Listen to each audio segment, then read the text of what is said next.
सर्वमंगल मांगल्ये शिवे सर्वादशाधिके शरण्ये त्र्यंबके गौरी नारायणी नमोस्तुते। हेलो मेरे दोस्तों, हेलो मेरी माताएं बहनें। आज का वीडियो मैं बना रहा हूँ हाउसवाइफ्स के लिए, जो हाउसवाइफ गृहिणी घर में रहती हैं।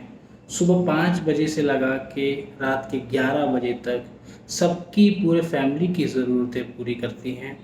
सबको क्या चाहिए, किस समय पे चाहिए, हर एक चीज़ वो पूरी करती हैं। और कभी कभी जब कोई भी बात हो जाती है या उनको कोई कुछ बोल देता है, तो उनको ये फील होता है कि मैं क्योंकि कमाती नहीं हूँ, मेरे पास पैसे नहीं हैं, इस वजह से उनके मन में कहीं ना कहीं एक पीड़ा उत्पन्न हो जाती है।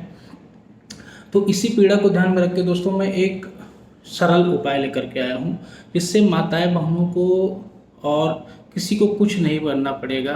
वाइफ्स जो भी हाउस वाइफ्स हैं, वो उनकी सभी कामनाएं समय पर पूरी हो सके, हर एक इच्छा उनकी समय पर पूरी हो सके। इसका बड़ा साधारण उपाय हमारे शास्त्रों में लिखे हुए हैं। लेकिन क्या हुआ दोस्तों कि कुछ कुछ चीज़ें लुप्त होती जाती हैं। मॉडर्निटी की आड़ में हम अपनी पौराणिक चीज़ों को छोड़ते हुए चले जा रहे हैं। देखिए, मनुस्मृति में तो यहाँ तक लिखा है कि यत्र नारी पूजनते तत्र रमयते तत्र देवता, मतलब जहाँ पर नारी का पूजन होता है वहाँ पर देवता रमण करते हैं। तो ऐसा क्या कारण है कि हमारी आज की गृहिणियाँ कहीं ना कहीं मानसिक अवसाद इन सब से गुजरती रहती हैं, जबकि वह पूरे परिवार की रीढ़ की हड्डी होती हैं दोस्तों। पूरा परिवार उनके इर्द गिर्द घूमता है। अगर वह बीमार पड़ जाएं, अगर वह कुछ कारण हो जाए, तो पूरी व्यवस्था तहस नहस हो जाती है। और उनका जो कार्य क्षेत्र है, तो मैं अपने सभी हाउसवाइफ्स दोस्तों, मित्रों, माँ बहन, गृहिणियों से एक साधारण से कुछ उपाय करने को बोल रहा हूँ। तो आप देखेंगे कि इसके चमत्कारिक फायदे होंगे दोस्तों। ये बड़े ही साइंटिफिक कारण है इसके। पहला, आपको एक काम ये करना है कि आपके घर में जो भी नमक है, नमक साल्ट जिसको आप रसोई में घर में रखते हैं, उसको हमेशा आपको चीनी मिट्टी के बर्तन में रखना चाहिए दोस्तों। क्योंकि आपको पता होगा कि नमक आता है हमारा समुद्र से, और समुद्र की बेटी हैं लक्ष्मी जी। तो अगर किसी भी घर में नमक का अपमान हो जाता है, नमक को इधर उधर आप झूठे हाथ से छू देते हैं, किसी और चीज़ में मिक्स हुआ होता है, तो वो कहीं ना कहीं हमारी लक्ष्मी को डिस्टर्ब करने वाला होता है। ठीक है दोस्तों। तो सभी मैं अपनी सभी माता बहनों से अनुरोध करूंगा, यहाँ तक कि जो पुरानी माता बहनें हैं, जो हमारी दादी नानी की उम्र की होंगी, उनको पता है कि वो बड़ा टोकती थी कि भाई झूठे हाथ से नमक मत लो, ऐसे नमक मत निकालो, नमक को गिराओ मत, नहीं तो फिर कुछ हो जाएगा। या फिर कुछ उससे कहानी जोड़ के हमें समझाई जाती थी कि ऐसा करने पे ऐसा होगा। उसके पीछे दोस्तों कारण यही है कि नमक बहुत ज़्यादा एनर्जी होती है। और आप देखिए कि अगर पूरे भोजन का स्वाद है वो नमक के इर्द गिर्द ही घूमता है। ठीक है, अगर जरा सा ज़्यादा नमक हो जाए तो आपका सुंदर से सुंदर भोजन भी स्वादहीन प्रतीत होता है। तो एक तो काम ये करना है कि आपको नमक को हमेशा चीनी मिट्टी के पात्र में रखना चाहिए, कभी प्लास्टिक के डिब्बे इन सब में नहीं रखना चाहिए, वो उसका अपमान हो जाता है। दूसरा क्या है दोस्तों कि जो भी आपके मसाले आप यूज़ करते हैं वो भी बहुत एनर्जी के होते हैं, और सब डिफरेंट डिफरेंट एनर्जी के होते हैं।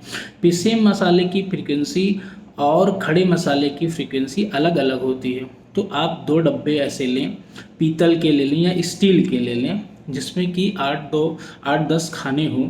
उन सब 8-10 खानों में क्या करना है, आपको खड़े मसाले एक साथ रखिए, जैसे खड़ी धनिया, काली मिर्च, ठीक है, और उसके बाद से आप हल्दी की गांठ, ये सब जितनी खड़ी चीज़ें होती हैं यह सब एक साथ रखिए। और जो पिसा हुआ मसाला है, पिसी हुई हल्दी है, गरम मसाला है, इसको एक जगह रखिए। और दोस्तों, जिस मसाले में आप पिसा मसाला रख रहे हैं हमारी माता बहनें, उसमें मैं चाहता हूँ कि कुछ नए 10, 5, 25, 50 कुछ ना कुछ रुपए उसमें एक खाने में ज़रूर रखें। क्योंकि वह आपका कार्यस्थान है। सुबह से लेकर शाम तक लगभग हर एक गृहिणी का 8 से 9 घंटा वो किचन में जाता है या आता है, तो वही आपके वर्क प्लेस है। तो आपके लिए लक्ष्मी आकर्षित करने या कामना पूर्ति की जो जगह है वो आपकी रसोई है। ठीक है, तो आपको रसोई ही आपका जो भी कह लीजिए कि अस्त्र शस्त्र या जो भी आपकी कामना पूर्ति करने का जो साधन है वह रसोई है। तो ये 2 उपाय करना है। तीसरा दोस्तों मैं बता रहा हूँ कि हींग सबसे ज़्यादा हाईएस्ट फ्रिक्वेंसी किसी मसाले में होती है तो वो हींग होती है। तो हींग को हमेशा आपको कांच की बरनी में रखना चाहिए। खड़ा हींग हो या पीसा हींग हो, जैसा भी यूज़ करते हैं, खड़ा यूज़ करना बहुत अच्छा होता है। अगर आपको शुद्ध मिल सके तो डला आता है उसका, वो डला आप यूज़ कर सकते हैं, नहीं है तो आप पीसा भी यूज़ करें, पर उसको कांच की बरनी में ज़रूर रखें। ठीक है, तो ये छोटे छोटे उपाय आपको बहुत फ़ायदा देंगे, क्योंकि किचन में दोस्तों एक तो माँ अन्नपूर्णा का स्थान होता है, दूसरा शाकंभरी देवी का स्थान होता है, तीसरा लक्ष्मी देवी का स्थान होता है, चौथा हमारे अग्नि देवी का भी स्थान होता है, अग्निदेव का भी स्थान होता है। ठीक है, तो अब क्या होता है, जो भी आप पहला अन्न बनाते हैं उसको पुराने समय में आप देखेंगे कि उसको हवन करने की विधियां जरूर होती थी, कि मतलब जो भी आपका अन्न पहला बनता है, चावल हो, दाल हो, रोटी हो, उसको थोड़ा सा स्वाहा देवी को अर्पित किया था, क्योंकि अग्निदेव की जो पत्नी है वो है स्वाहा देवी। ठीक है, क्योंकि वही सभी देवताओं को पहुंचाती हैं। तो आपके घर में जो बना हुआ अन्न है वो अमृत तुल्य हो जाएगा, वो बहुत ज़्यादा अच्छी फ्रिक्वेंसी जनरेट करेगा, आपके परिवार के मेंबर्स सब प्रसन्न रहेंगे, अच्छे उनके मन में भाव आएंगे। तो आप देखेंगे कि ये बेसिक चीज़ें आप चेंज कर देंगे, तो जो भी मेरी माता बहन या जो भी हमारी गृहिणियाँ हैं, हाउस वाइफ्स हैं, उनके मन की जितनी कामनाएं हैं वो विदिन 7 डेज पूरी हो जाएंगे। दोस्तों मैं कह रहा हूँ ये सिर्फ आप ये 3-4 उपाय करिए, और कभी भी नींबू और मिर्च एक साथ कभी मत रखिए। नींबू और मिर्च हमेशा अलग अलग, फ्रिज में भी अलग अलग खाने में रखने चाहिए, क्योंकि दोस्तों नींबू और फ्रिज जो आपका मिर्च होता है वह अगर साथ हो जाता है तो एक वो तंत्र उत्पन्न करता है। आप देखेंगे कोई नया गाड़ी भी लेता है तो उसमें नींबू मिर्च बांध देता है ताकि नज़र न लगे। ठीक है, तो वह कभी घर के यूज़ के लिए कभी साथ में नहीं होना चाहिए, हमेशा अलग अलग खाने में होना चाहिए।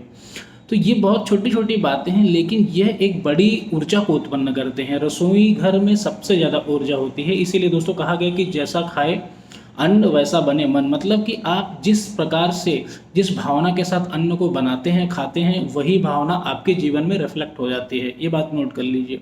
अगर कोई कि आपकी माता या बहन या पत्नी बहुत अच्छे तरीके से, बहुत अच्छे भाव से भजन करते हुए, माँ का ध्यान करते हुए अगर भोजन बनाती हैं, आप निश्चित तौर पे आपको उसके बहुत अच्छे परिणाम आएंगे, फ्रीक्वेंसी अच्छी होगी। आप जब स्वस्थ होंगे तो आप अपने पूरे फैमिली को भी देख सकते हैं, आरोग्य रहेंगे, समृद्ध रहेंगे, संपदा रहेंगे, तो आपको कभी भी कोई शिकायत का मौका नहीं मिलेगा। ठीक है, तो सबसे इम्पोर्टेंट ये है, अगर आप मेरी बहनें जो भी ये वीडियो देख रही हैं वो देखेंगे, अगर आपको याद होगा पुराने समय में हम जो हमारी दादी नानी ये होती थी, इनके पास हमेशा कुछ ना कुछ पैसे बने रहते थे। अगर घर में कोई परेशानी आ जाती थी तो वो कहीं ना कहीं से अपने फंड्स ला के आपको देती थी कि भैया ये इतना इतना मेरे पास है, इतना ले लो, इससे अपना काम कर लो। तो वो कहाँ से आता था, क्योंकि वह बेसिक चीज़ों को फॉलो करती थी। आप देखिए चीनी मिट्टी में रखा हुआ अचार कभी भी खराब नहीं होता था। उसका कारण क्या था, साइंटिफिक रीजन है कि उसके अंदर रखी गई जो चीज़ होती है वो प्योरेस्ट होती है, शुद्ध होती है, उसमें कोई भी अशुद्धि नहीं आता है दोस्तों। ठीक है, तो ये बड़े बेसिक से उपाय हैं। और अगर संभव हो दोस्तों तो जहाँ पे आप नमक रखते हैं, अगर आप उसके नीचे एक आप लाल कपड़ा बिछा सकें, ठीक है, और कभी कभी उस पर आप धूप दिखा दें बाहर से ही, तो और भी अच्छे आपको परिणाम आएंगे। ये बहुत सरल उपाय हैं, इसमें कुछ भी नहीं लगना है और आपको, लेकिन ये बहुत अच्छा रिजल्ट देने वाले हैं। आपको देखेंगे कि 7, 8, 10 दिन में ही आपकी मनोकामना आप मन में सोचेंगे और वो चीज़ पूरी हो जाएगी। मैं सभी अपने माता बहनों से ये रिक्वेस्ट करूँगा कि ये जो भी वीडियो देख रही हैं, ये आप 7 दिन में ये कर दीजिए अपने किचन में। जब भी आप रसोई बनाएं तो माँ अन्नपूर्णा का ध्यान करके, हमारी फल सब सब्जी की जो देवी हैं माँ शाकंभरी देवी, उनका ध्यान करें, और उसके बनने के बाद अग्निदेव को वो थोड़ा सा समर्पित करें। उससे आप देखेंगे कि आपके पूरे फैमिली की एक नई ऊर्जा बन गई। ठीक है, और आपकी जो भावना आप सोचेंगे, जो भी आप भावना सोचेंगे कि मुझे आभूषण चाहिए, वस्त्र चाहिए, यह आपको ईश्वरीय कृपा से मिलने लगेगा, अब स्वतः मिलने लगेगा। लोग आपके जो भी पुत्र हैं, पति हैं, भाई हैं, वह आपको ला करके देंगे, क्योंकि आप परिवार की रीढ़ की हड्डी हो, आप सबसे मजबूत हो। ठीक है, तो आपके प्रति जो सम्मान है वो सबके भीतर होता ज़रूर है, वो ऊर्जा को कन्वर्ट करना होता है, क्योंकि वह उनको पता नहीं है कि यहीं से हमारा सारा ऊर्जा आ रही है पूरे फैमिली को, या जो भी सुख समृद्धि शांति शांति की जो ऊर्जा है वह एक घर की गृहिणी से आती है। तो मेरा जो भी लोग ये वीडियो देख रहे हैं, सभी मेरी माता बहनों से अनुरोध है कि वह इसको ज़रूर यूज़ करें। इसमें कोई भी खर्चा नहीं है, बेसिक से उपाय है और ये सिर्फ साइंटिफिकली आपकी जो एनर्जी है उसको बैलेंस्ड करने का उपाय है। तो दैट्स ऑल मेरे दोस्तों। और अगर आपको ये वीडियो पसंद आया हो तो लाइक कीजिए, मेरे चैनल को सब्सक्राइब कीजिए। मैं बहुत ही सरल उपाय लेकर के आता हूँ अपने हमारे दैनिक जीवन से जुड़े हुए प्रॉब्लम्स को। ठीक है, ओके, गुड बाय दोस्तों, टेक केयर।